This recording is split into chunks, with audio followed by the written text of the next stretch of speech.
ഇപ്പോൾ എനിക്കിപ്പോൾ പറയാനുള്ളത്, ഇപ്പോൾ മാരീജൻ എന്ന് പറയുന്നൊരു കഥാപാത്രമുണ്ട്, മാരീജൻ. ഞാനതിൻ്റെ വിശദാംശങ്ങളിലേക്കൊന്നും പോകുന്നില്ല. അപ്പോൾ BJPക്ക് വേണ്ടി പ്രവർത്തിക്കുന്ന മാരീജന്മാരായി കേരളത്തിലെ കോൺഗ്രസ്സുകാർ മാറിയിട്ടുണ്ട് എന്നുള്ളതാണ് യാഥാർത്ഥ്യം. ഇവിടെ സാമ്പത്തികമായി ഒരു സൽഭരണം നടത്തുന്ന ഗവൺമെന്റിനെ തകർക്കാൻ BJP ശ്രമിക്കുമ്പോൾ അതിന് കൂട്ടുനിൽക്കുകയും അവർക്ക് സീറ്റ് കൊടുക്കുകയും ചെയ്യുന്നവരായി, സീറ്റ് ഉണ്ടാക്കി കൊടുക്കുകയും ചെയ്യുന്നവരായി കേരളത്തിലെ UDF മാറിയിട്ടുണ്ട് എന്നുള്ളത് പ്രത്യേകമായി സൂചിപ്പിക്കാൻ ആഗ്രഹിക്കുന്നു. മാവേലിക്കര MLA അരുൺകുമാർ ധനാഭ്യർത്ഥന ചർച്ചയിൽ പങ്കെടുത്ത് പ്രസംഗിക്കുന്ന വാക്കുകളാണ് പ്രേക്ഷകർ ഇപ്പോൾ കേട്ടത്. അതിൻ്റെ പ്രസക്ത ഭാഗമാണ് പ്രേക്ഷകർ ഇപ്പോൾ കേട്ടത്. സഭയിൽ കോൺഗ്രസിനെ രാമായണത്തിലെ മാരീജനുമായിട്ടാണ് അരുൺകുമാർ ഉപമിക്കുന്നത്. മാത്രമല്ല, BJPക്ക് നമ്മുടെ സംസ്ഥാനത്ത് സീറ്റുണ്ടാക്കി കൊടുക്കാൻ വേണ്ടി കോൺഗ്രസ്സുകാർ അക്ഷീണം പ്രയത്നിക്കുകയാണെന്നും അദ്ദേഹം പറയുന്നുണ്ട്. കേൾക്കേണ്ട വാക്കുകളാണ് അരുൺകുമാർ സഭയിൽ പ്രസംഗിച്ചത്. നമുക്ക് അദ്ദേഹത്തിൻ്റെ വാക്കുകൾ നമുക്കൊന്ന് കേൾക്കാം. നേരത്തെ മജീദ് സാഹിബ്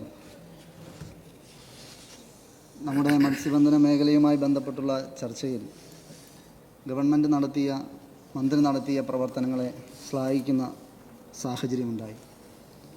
ഒന്നും രണ്ടും പിണറായി സർക്കാർ തീരദേശത്തെ സാമൂഹ്യ വികസനത്തിൻ്റെ കാര്യത്തിലും അതോടൊപ്പം തന്നെ പാവപ്പെട്ട മത്സ്യത്തൊഴിലാളികളെ ചേർത്ത് പിടിക്കുന്ന കാര്യത്തിലും പ്രത്യേകമായ വികസന പ്രവർത്തനങ്ങൾക്ക് നേതൃത്വം കൊടുക്കുകയാണ്.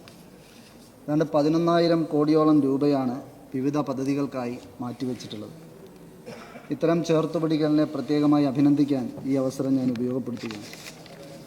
നൂതന സാങ്കേതിക സംവിധാനങ്ങൾ ഉപയോഗപ്പെടുത്തി സുസ്ഥിര മത്സ്യബന്ധന നയങ്ങൾ പാലിച്ച് ആകെ മത്സ്യ ഉൽപ്പാദനം ഏതാണ്ട് 9.2 ലക്ഷം മെട്രിക് ടണ്ണായി ഉയർത്തുവാനും അതുവഴി സമുദ്രോൽപാദന കയറ്റുമതി വർദ്ധിപ്പിക്കാനും കേരളത്തിൻ്റെ സംഭാവന 6,971.56 കോടി രൂപയാക്കി മാറ്റുവാനും സാധിച്ചു.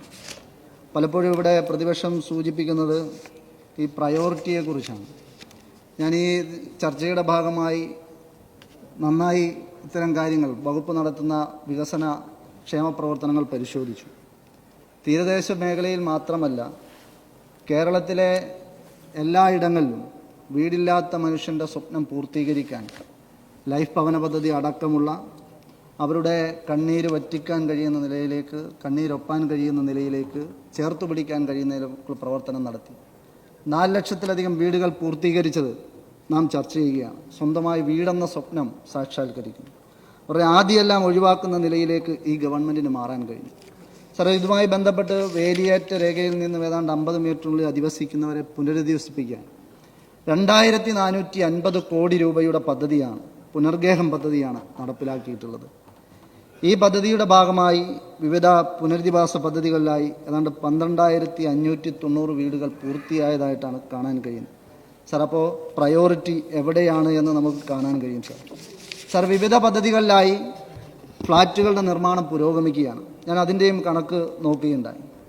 ആലപ്പുഴയിൽ മണ്ണുപുറത്ത് 204 ഫ്ലാറ്റുകൾ, തിരുവനന്തപുരം കാരോട് 24, വലിയ തുറയിൽ 192, മുട്ടത്തറയിൽ 400, പൊന്നാനിയിൽ 100, ഉണ്ണിയായിൽ 16, കോഴിക്കോട് വെസ്റ്റ് ഹിൽ 80, കാസർഗോഡ് കോയിപ്പടി 144 എന്നിങ്ങനെ 944 ഫ്ലാറ്റുകൾക്ക് ഭരണാനുമതി ലഭിക്കുന്ന സാഹചര്യമുണ്ടായി. ഇത് മാത്രമല്ല, തീരദേശ മേഖലയിലെ ജനങ്ങളുമായി നേരിട്ട് സംവദിക്കുന്നതിന്, അവരുടെ പ്രശ്നങ്ങൾ മനസ്സിലാക്കുന്നത് മന്ത്രി തന്നെ നേരിട്ട് ഇടപെട്ടുകൊണ്ട് വകുപ്പുമെല്ലാം ചേർന്ന് തീരസദസ് പരിപാടി സംഘടിപ്പിക്കുകയും കാസർഗോഡ് ഒരു തീരസദസ് പരിപാടിയിൽ പങ്കെടുക്കാൻ എനിക്കും അവസരം ലഭിക്കുന്ന സാഹചര്യം ഉണ്ടായി. ആയിരക്കണക്കിന് പരാതികളും നിവേദനങ്ങളും ഫലപ്രദമായി പരിഹരിക്കാൻ, ആനുകൂല്യങ്ങൾ വിതരണം ചെയ്യുവാനും ഇതിൻ്റെ ഭാഗമായി കഴിഞ്ഞിട്ടുണ്ട് എന്നുള്ളത് പ്രത്യേകമായി ഓർമ്മിപ്പിക്കാൻ ഈ അവസരം ഞാൻ ഉപയോഗപ്പെടുത്തുകയാണ്. ഇത് മാത്രമല്ല, വിദ്യാഭ്യാസ രംഗത്ത് വലിയ മാറ്റങ്ങൾ സൃഷ്ടിക്കാൻ, ഈ മേഖലയിലെ വിദ്യാഭ്യാസ രംഗത്ത് വലിയ മാറ്റങ്ങൾ സൃഷ്ടിക്കാൻ നമ്മുടെ ഗവൺമെൻറ് കഴിയുന്നുണ്ട്. വിദ്യാധീരം പദ്ധതിയെക്കുറിച്ച് ഇവിടെ നേരത്തെ സൂചിപ്പിച്ചു. മത്സ്യത്തൊഴിലാളികളുടെ മക്കൾക്ക് medical, civil service, bank test അത്തരം പരിശീലനം നൽകുകയും അതോടൊപ്പം ഈ പദ്ധതിയിലൂടെ തീരമേഖലയിൽ 84 ഡോക്ടർമാരെ സൃഷ്ടിക്കാനും ഈ ഗവൺമെൻറ്റിന് കഴിഞ്ഞിട്ടുണ്ട് എന്നുള്ളത് അഭിമാനത്തോടെ നമുക്ക് കാണാൻ കഴിയുന്നു.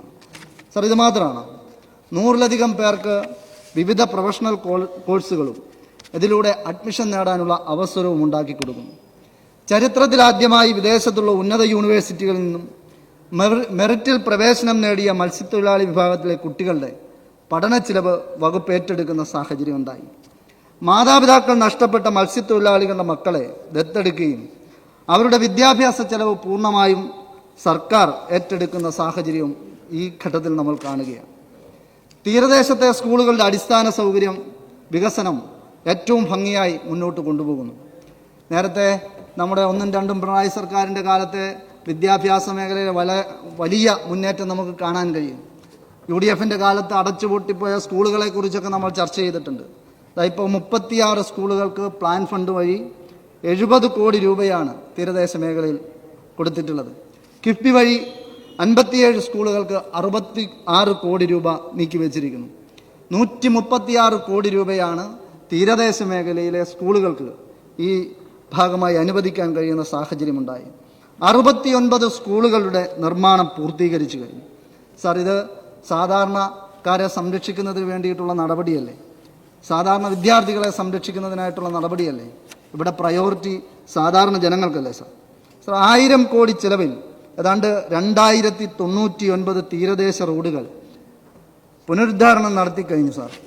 തീരദേശത്തെ ആരോഗ്യ കേന്ദ്രങ്ങളെല്ലാം കുടുംബാരോഗ്യ കേന്ദ്രങ്ങളാക്കി മാറ്റി. അടിസ്ഥാന സൗകര്യ വികസനത്തിന് 30 കോടി രൂപ അനുവദിച്ചു. സാഫ് പദ്ധതി മുഖേന 3000-ഓളം ചെറുകിട തൊഴിൽ സംരംഭങ്ങളിലൂടെ 8000 മത്സ്യത്തൊഴിലാളി വനിതകളെ അവരുടെ കുടുംബങ്ങൾക്കും സുസ്ഥിരമായ വരുമാനം ഉറപ്പാക്കാനും ജീവിത നിലവാരം ഉയർത്താനും സാധിച്ചു.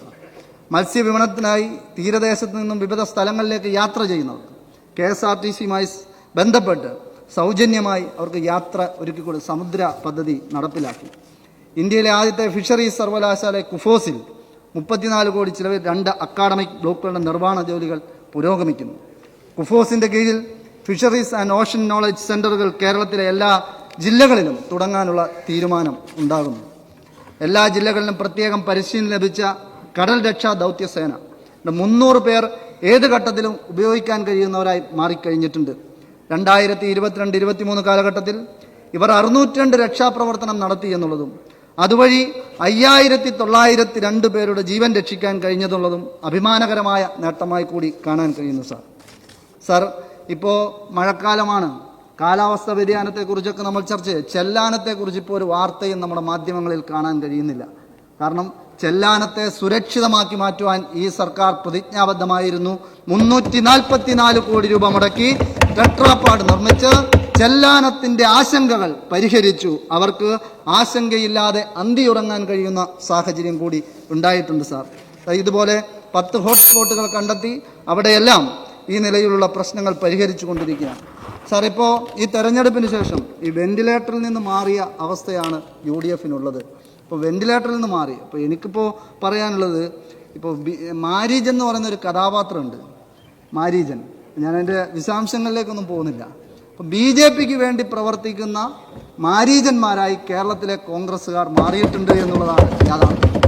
ഇവിടെ സാമ്പത്തികമായി ഒരു സൽഭരണം നടത്തുന്ന ഗവൺമെന്റിനെ തകർക്കാൻ BJP ശ്രമിക്കുമ്പോൾ അതിന് കൂട്ടുനിൽക്കുകയും അവർക്ക് സീറ്റ് കൊടുക്കുകയും ചെയ്യുന്നവരായി, സീറ്റ് ഉണ്ടാക്കി കൊടുക്കുകയും ചെയ്യുന്നവരായി കേരളത്തിലെ UDF മാറിയിട്ടുണ്ട് എന്നുള്ളത് പ്രത്യേകമായി സൂചിപ്പിക്കാൻ ആഗ്രഹിക്കുന്നു. മാരീചവേഷം അഴിച്ചു വെച്ചില്ലെങ്കിൽ ജനങ്ങൾ നിങ്ങളെ വീണ്ടും കൈകാര്യം ചെയ്തുകൊള്ളും എന്നുകൂടി ഈ അവസരത്തിൽ ഓർമ്മപ്പെടുത്താൻ ആഗ്രഹിക്കുകയാണ് സാർ. KSRTC കുറിച്ചുകൂടി പറഞ്ഞ് ഞാൻ അവസാനിപ്പിക്കുകയാണ്. KSRTC നിരവധിയായ മുഖംമിനുക്കൽ പരിപാടികളിലൂടെ ഇന്ന് അഭിമാനകരമായ നേട്ടത്തിലേക്ക് മാറിയിട്ടുണ്ട്. സൂപ്പർ ഫാസ്റ്റ് പ്രീമിയം AC ബസ്സുകൾ, limited stop super fast passenger, mini feeder ordinary service, non AC fast passenger ബസ്സുകൾ, റൂട്ട് ഇലക്ട്രിക് ബസ്സുകളുടെ പുനഃക്രമീകരണം, അങ്ങനെ ഒരുപാട് പ്രവർത്തനങ്ങൾ ഏറ്റെടുത്തിട്ടുണ്ട്. ഇപ്പോൾ KSRTCൻ്റെ ഡ്രൈവിംഗ് സ്കൂളും പരിശീലന കേന്ദ്രവുമൊക്കെ മാവേലിക്കരയിൽ കൂടി തുടങ്ങുന്നു എന്നുള്ളത് അറിഞ്ഞിട്ടുണ്ട്. അപ്പോൾ അതിലുള്ള പ്രത്യേകമായ സന്തോഷം ഈ അവസരത്തിൽ അറിയിക്കുന്നു. പട്ടികജാതി വിഭാഗത്തിൽപ്പെട്ടവർക്ക് സൗജന്യമായ പഠനം കൂടി ഇതിൻ്റെ ഭാഗമായിട്ടുണ്ട് എന്നുള്ളത് അഭിമാനകരമാണ്. അതുകൂടി ഈ അവസരത്തിൽ ഓർമ്മപ്പെടുത്തുന്നു. മാവേലിക്കര മണ്ഡലത്തിൽ ഗ്രാമീണ മേഖലയിലെ യാത്രാക്ലേശങ്ങൾ കൂടി പരിഹരിക്കാൻ മിനിസ്റ്റർ ഭാഗത്തുനിന്ന് പ്രത്യേകമായ ഇടപെടലുണ്ടാകണം. അതോടൊപ്പം MLA ആസ്തി വികസന ഫണ്ടിൽ നിന്ന് 1 കോടി രൂപ നേരത്തെ നമ്മുടെ KSRTCയുടെ ഒരു കെട്ടിടത്തിന് വേണ്ടി മാറ്റിവെച്ചിരുന്നതാണ്. അതിൻ്റെ ഒരു പ്രശ്നം നേരത്തെ മുതൽ ഞാൻ സൂചിപ്പിച്ചു. അതുകൂടി പരിഹരിക്കുന്നതിന് ആവശ്യമായ ഒരു പ്രവർത്തനം ഉണ്ടാകണം. ഡ്രൈവിംഗ് സ്കൂളും ടെസ്റ്റിംഗ് ഗ്രൗണ്ടും ഒക്കെ വേഗത്തിൽ പൂർത്തിയാക്കി കൂടുതൽ മെച്ചപ്പെട്ട പ്രവർത്തനം KSRTC വരുമാനം കൂട്ടാനായിട്ട് ഏറ്റെടുത്തിട്ടുണ്ട്.